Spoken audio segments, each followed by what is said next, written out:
लालची बहू की कहानी सुनिए दोस्तों। एक बार की बात है, एक शहर में एक परिवार रहता था जिसमें एक लड़का और उसके माँ बाप थे। वह बहुत अमीर तो नहीं थे लेकिन उनमें प्यार बहुत था। कुछ दिनों के बाद उस लड़के की शादी हो गई। उसकी शादी सलोनी नाम की लड़की से हुई। वह बहुत लालची थी। वह अपने पति को किटी पार्टी में जाने के लिए बार बार नए कपड़े और गहने लाने को बोलती थी। उसके पति ने उसको समझाया कि अपने बराबरी वालों से ही दोस्ती करना चाहिए। अगर तुम महीने में 10 बार किटी पार्टी में जाओगी तो तुमको हर बार नए कपड़े और गहने कौन दिलाएगा। लेकिन वह अपने पति से ही झगड़ा करना शुरू कर देती थी और बोलती थी कि अगर मैं नए कपड़े गहने पहनकर नहीं जाऊंगी तो मेरी सहेलियां मेरा मजाक उड़ाएंगी। तुम ज्यादा कमाने की तो सोचते नहीं बल्कि मुझे ही रोकते रहते हो।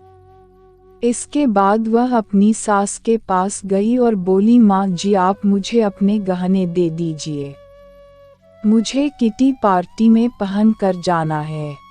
उसकी सास हैरान होकर बोली, हमारे समय में बहू अपनी सास को गहने रखने के लिए देती थी लेकिन तू मुझसे ही गहने मांग रही है। उसकी इन हरकतों से सारा परिवार दुखी था। एक दिन सलोनी की सहेली शिल्पा घर आई। उसने सलोनी की सास से सलोनी के बारे में पूछा।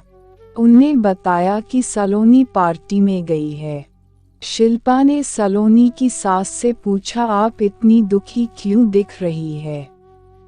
तब उनने सारी बात बताई कि सलोनी किस तरह बार बार नए गहने और कपड़े की डिमांड करती है और सारे पैसे इन पर ही खर्च कर देती है। वह शिल्पा से पूछती है कि ज़्यादा जरूरी क्या है, रोटी या ये दिखावा। शिल्पा ने कहा कि जरूरी तो रोटी ही है, लेकिन सलोनी को यह बात समझानी होगी। सलोनी की सास ने पूछा, वह कैसे। इसके बाद शिल्पा ने कहा, देखते जाए। शिल्पा ने अपने जितने भी गहने और नए कपड़े थे सब लाकर सलोनी के घर रख दिए और उनका सारा राशन और फर्नीचर लेकर अपने घर चली गई।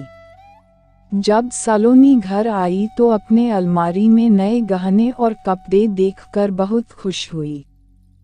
इसके बाद वह अपनी सास से बोली, यह किसके है। तो उसकी सास बोली, यह सब तेरे है, तुझको अब जितना बदल कर पहनना है पहन ले।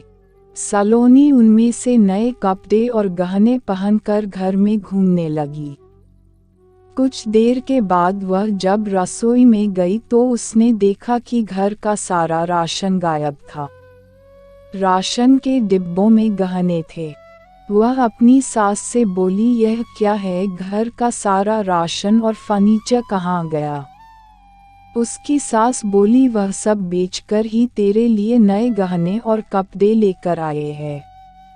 अब तू इनको ही बदल बदल कर पहन।